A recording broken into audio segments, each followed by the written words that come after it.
জ্বালানি গ্যাসের মূল্য বৃদ্ধির প্রতিবাদে অভিনব কায়দায় কুলটি নিয়ামতপুরে বিক্ষোভ মিছিল মহিলা তৃণমূলের। সারা দেশ জুড়ে রান্না জ্বালানির দাম বৃদ্ধি এর প্রতিবাদে রাজ্যের বিভিন্ন জেলায় সে দৃশ্য দেখা মিলল আজ বিকেল 5টায় পশ্চিম বর্ধমান জেলার আসানসোলের কুলটি বিধানসভা নিয়ামতপুরে, যেখানে কুলটি ব্লক মহিলা তৃণমূল কংগ্রেসের উদ্যোগে নিয়ামতপুর নিউ রোড থেকে নিয়ামতপুর ধর্মশালা পর্যন্ত এক বিক্ষোভ মিছিল করা হলো একটি খালি গ্যাস সিলিন্ডার নিয়ে। এরপর মিছিল শেষে এক অভিনব কায়দায় দেশের প্রধানমন্ত্রীকে কটাক্ষ করা হয়, যেখানে মহিলা তৃণমূল নেত্রী তথা আসানসোল পৌর নিগমের মেয়র পরিষদের সদস্য ইন্দ্রাণী মিশ্র বলেন যে প্রধানমন্ত্রী বলেছিলেন যে ড্রেন নোংরা জলে জ্বালানি গ্যাস তৈরি করা যায়, কিন্তু দেখা গেল যে আজ মহিলা তৃণমূলের তরফে প্রধানমন্ত্রীর কথা মতো ড্রেনে জল দিয়ে গ্যাস তৈরি করার চেষ্টা করা হয়, কিন্তু সেটা হলো না। এই নিয়ে বিক্ষোভ দেখানো হলো। আজকের বিক্ষোভ মিছিলের সঙ্গে উপস্থিত ছিলেন স্থানীয় 61 নম্বর ওয়ার্ড তৃণমূলের কাউন্সিলর বাদুর প্রতিদ্বন্দ্বী পশ্চিম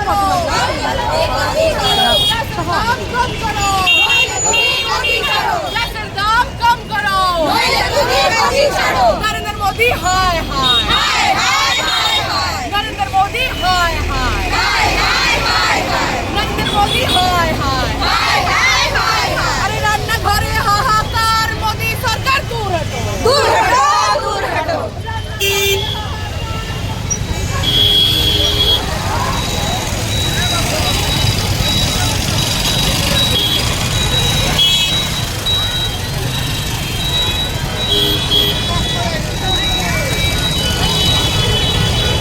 মুখ্যমন্ত্রী প্রধানমন্ত্রী আসছেন, নরেন্দ্র মোদী আসছেন সভা করতে, তারই ফর্মুলা সারা ভারতবর্ষে আজকে গ্যাসের সংকট। প্রধানমন্ত্রী যে ফর্মুলা দিয়েছিলেন যে নালীর জল থেকে নাকি গ্যাস তৈরি করে রান্না করা যায়, তার ফর্মুলা অনুযায়ী আজকে এই বিশাল সংখ্যক মহিলারা প্রধানমন্ত্রীর ফর্মুলা অনুযায়ী এই নালীর জল থেকে গ্যাস বানানোর আমরা চেষ্টা করলাম, কিন্তু দুঃখের বিষয় এটাও জুমলা বেরিয়ে গেল। প্রধানমন্ত্রীর বিভিন্ন কথার মতো এটা আবার প্রমাণিত হলো যে প্রধানমন্ত্রী মিথ্যা কথা বলেছেন।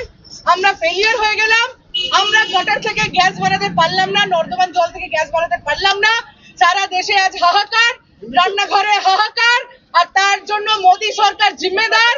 আমাদের এই আন্দোলন চলছে, চলবে।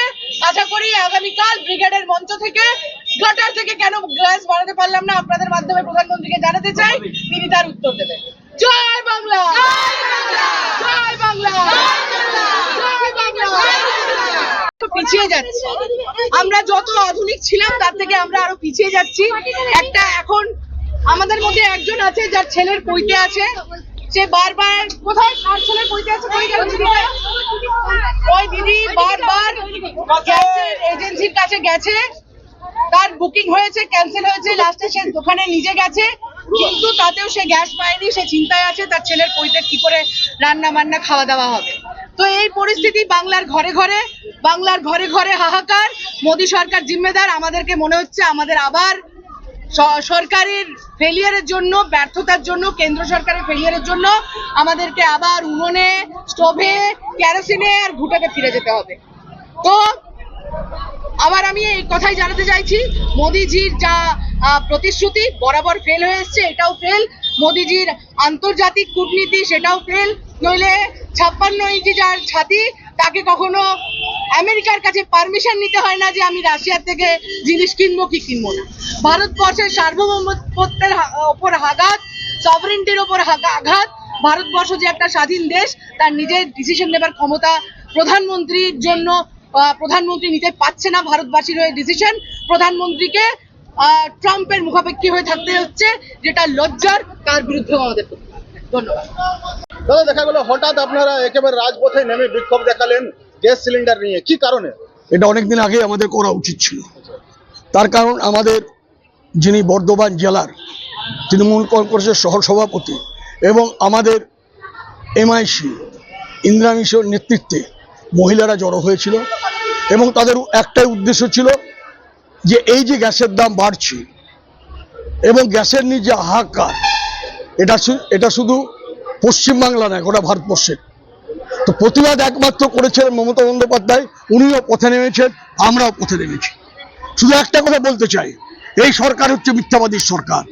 আর মাননীয় প্রধানমন্ত্রী, তাকে শ্রদ্ধার সাথে স্মরণ করে দিতে চাই, মিথ্যা কথাটি বলা শেষ করুন। মিথ্যা দিয়ে কোনো কাজ সফল হয় না। আজকে দুর্ভাগ্য আজকে আমাদের মা বোনেরা আজকে রাস্তায় নামতে বাধ্য হচ্ছেন। তার জন্য দায়ী কে? দায়ী হচ্ছে নরেন্দ্র মোদী, যিনি প্রধানমন্ত্রী হিসাবে আমাদের ভারতবর্ষে আছেন এবং আগামী দিনে থাকবেন কিনা সেটাও কিন্তু চিন্তা ভাবনা করতে হবে। এখন দেখা গেল ড্রেনের মাধ্যমে ওই এক পাইপ ঢুকিয়ে গ্যাস সিলিন্ডারে কি করলেন সেটা? এটা হলো যখন তেল নেই, গ্যাস নেই, তখন জলে, উনি বলছেন জলে নাকি আগুন জ্বলবে, গাডারে গড্ডারে, গাটারে, হ্যাঁ মানে ড্রেনে। ড্রেনে আগুন জ্বলবে। তো আমরা ট্রাই করে দেখলাম জলে আগুন জ্বলছে কিনা।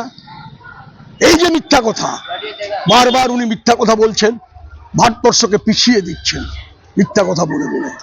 আমি শুধু একটাই অনুরোধ করবো ওনাকে, মিথ্যা কথা না বলে উন্নয়নের দিকে, ডেভেলপমেন্টের দিকে কাজ করুন। আজ মূলত আপনারা কি করলেন? দেখুন, যা ভারতবর্ষের অবস্থা, আমি আমাদের এলাকার কথা বলবো, গ্যাসের জন্য হাহাকার। মানুষ গ্যাস বুকিং করে গ্যাস পাচ্ছে না, বুকিং করার পরেও সেটা ক্যান্সেল করে দিচ্ছে। মানুষজনের প্রচন্ড সমস্যা হচ্ছে, বিশেষ করে মা বোনেরা প্রচন্ড সমস্যার সম্মুখীন হচ্ছে। তার বিরুদ্ধে আজ আমাদের প্রতিবাদ। শুধু প্রতিবাদ নয়, একটি পরীক্ষাও। আগামীকাল বাংলায় প্রধানমন্ত্রী, কাল 14 তারিখ, তো আগামীকাল বাংলার প্রধানমন্ত্রী আসছেন।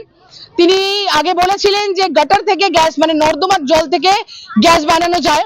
আমরা সেটাও করে দেখলাম, আমরা সেটাও চেষ্টা করলাম মোদিজির ফর্মুলা অনুযায়ী, যে উনি বলেছিলেন একটা পাইপ চাই, একটা বর্তন চাই আর গ্যাস চাই, ওটা থেকে গ্যাস তৈরি হবে। আজকে এখানে এত মহিলা আছেন, আপনারা আছেন, সবার উপস্থিতিতে আমরা প্রধানমন্ত্রীর সেই টোটকা, সেই ফর্মুলা অনুযায়ী চেষ্টা করলাম, কিন্তু আবার সেই আগের মতো ব্যর্থতার সম্মুখীন হলাম। তাহলে প্রধানমন্ত্রীর ফর্মুলা ফেলিয়ার হয়ে গেল। আগামী দিনে আপনাদের মাধ্যমে আমাদের বার্তা প্রধানমন্ত্রীকে, কাল যেহেতু বাংলায় আসছেন, বাংলার মা বোনেরা আপনার প্রতি আস্থা হারিয়ে ফেলেছে, আপনার ফর্মুলা ফেল হয়ে গেছে। আমাদের গ্যাসের ব্যবস্থা করে দিন, গ্যাসের দাম কম করা হোক। 60 টাকা আবার গ্যাসের দাম বেড়ে গেছে, আপনি গ্যাসের দাম কম করুন, না হলে আগামী দিনে এর ফল আপনি ভুগবেন। আমার নাম ইন্দ্রাণী মিশ্র।